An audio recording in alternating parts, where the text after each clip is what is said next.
Τώρα έχουν αρχίσει και πληθαίνουν πάρα πολύ τα άτομα τα οποία κάνουν επετεία στους δρόμους της Κύπρου, κάτι το οποίο δεν είναι συνηθισμένο φαινόμενο καθ' όλη τη διάρκεια του έτους. Όμως στις γιορτές ξαφνικά εμφανίζονται διάφοροι επέτες, τους οποίους τους χάνουμε στη συνέχεια.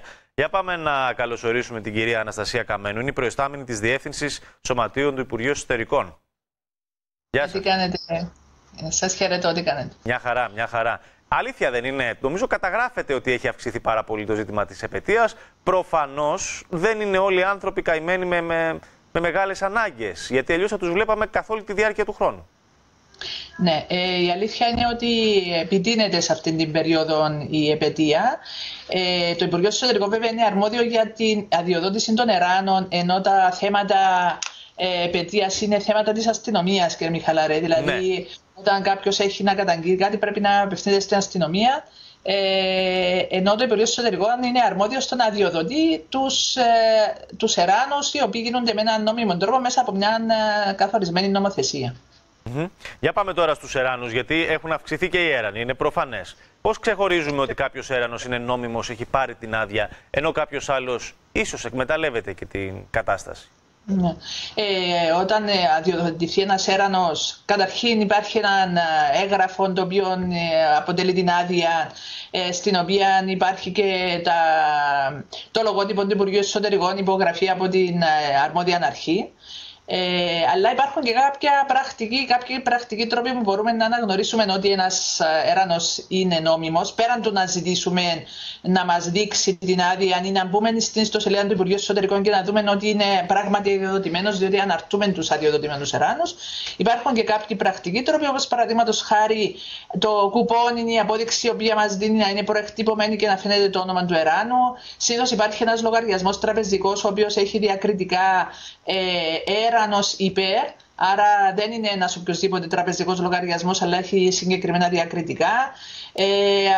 Αν είναι μια εκδήλωση, οι όροι που βάζει το Υπουργείο Εσωτερικών και η αρχή αδειών είναι ότι θα πρέπει να φαίνεται πάνω στο εισιτήριο εισόδου το μέρος που καταλήγει στο φιλανθρωπικό μέρος, ας πούμε,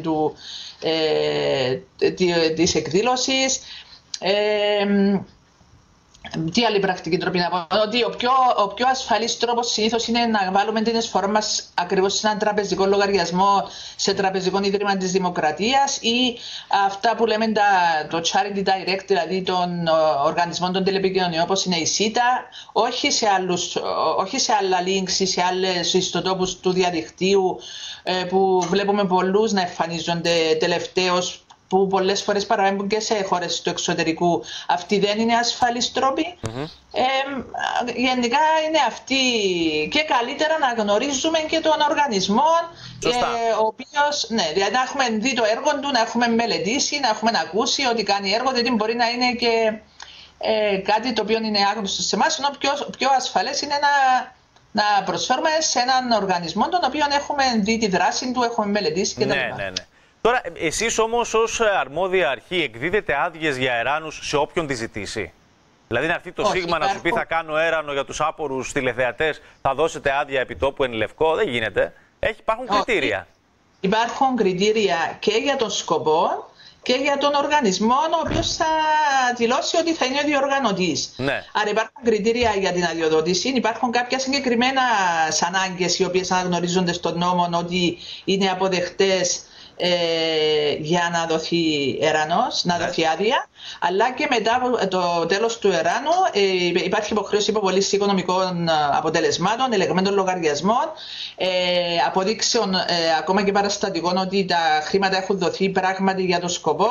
Υπάρχει συνήθως μια συνεχής παρακολούθηση, δηλαδή συνήθως οι οργανισμοί οι οποίοι έρχονται δεν το κάνουν μια φορά, το κάνουν ανά εξάμηνο συνήθως, οπότε παρακολουθούμε, τους ζητούμε τις δράσεις της προηγούμενης χρονιάς κτλ. Αυτό το κάνουμε συνεχώς. Δεν σημαίνει ότι δεν μας ξεφεύγει κάτι, ούτε μπορούμε να παρακολουθούμε, ας το πούμε, στην ώρα που γίνεται ο εράνος, ότι πράγματι όλα τα λεφτά μπαίνουν στον κουρβανά του εράνου και δεν πάνε και στην τσέπη αυτών που είναι έξω και τα ζητούν. Γι' αυτό και ο κόσμος πρέπει να είναι και ο ίδιος, ας το πούμε, υποψιασμένος, να προσέχει που τα δίνει, σε ποιον τα δίνει, αν υπάρχει απόδειξη και ούτω καθεξής. Μάλιστα. και εμείς με τη σειρά μας να βοηθήσουμε να μην διαιωνίζεται αυτό το παράνομη έρανη, όποιος θέλει κάνει εράνους κτλ. Σε γενικές γραμμές όμως τα στοιχεία σας τι δείχνουν, ότι έχει αυξηθεί η ανάγκη για εράνους ή ότι είναι στα ίδια, έχει μειωθεί? Όχι, είναι στα ίδια επίπεδα. Είναι αρκετά λεφτά που δίνονται κάθε χρόνο, μπορώ να πω. Έχουμε υπολογίσει σε κάποια φάση ότι μπορεί να μιλούμε και πέραν των 10 εκατομμυρίων το χρόνο που μαζεύονται μέσα από νόμιμους εράνους. Οπότε δεν ξέρω και τι γίνεται με τους παράνομους εράνους. 10 εκατομμύρια μαζεύονται μέσα από τους νόμιμους εράνους. Είναι πολλά λεφτά. Είναι πολλά λεφτά. Υπάρχουν οργανισμοί που μπορεί να μαζέψουν 2-3 εκατομμύρια το χρόνο. Μεγάλοι οργανισμοί. Και επομένως εγώ θεωρώ ότι υπάρχει πάρα πολύ έτσι, φιλάνθρωπο πνεύμα στον Κύπριο πολίτη. Απλώς πρέπει να είναι προσεκτικός, να πηγαίνουν στα σωστά σημεία. Αλλά είναι κάμποσα λεφτά. Ναι, ναι, αυτά τα 10 εκατομμύρια πάνε όμως στο στόχο τους, την πραγματική ανάγκη. Τι λέει η εμπειρία? Ναι, αυτό. Ναι, η εμπειρία λέει ότι υπάρχουν οργανισμοί οι οποίοι πραγματικά κάνουν έργο. Βέβαια έχουν και τα λεγόμενα λειτουργικά τους έξοδα. Δηλαδή θα δούμε μισθούς πάνω στους οικονομικούς λογαριασμούς, θα δούμε και κάποια άλλα λειτουργικά έξοδα που σίγουρα δεν είμαστε σε θέση. Δεν μπαίνουμε να κάνουμε διαχειριστικό έλεγχο ότι ξέρεις κάνουν καλή χρήση και των λειτουργικών τους δαπανών, αλλά έχουν και μεγάλο μέρος αυτών των ποσών τα οποία πάνε σε πραγματικές ανάγκες.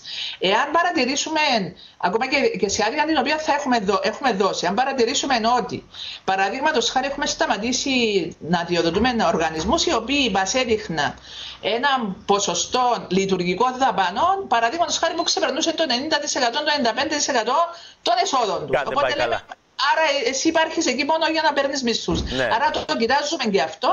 Δεν μπορώ να πω όμως ότι είμαστε σε θέση του 100%. Γι' αυτό λέω ότι η συνδρομή του κοινού που συνεισφέρει, που είναι αυτός ο οποίος συνεισφέρει, είναι επίσης σημαντική για αυτόν το θέμα.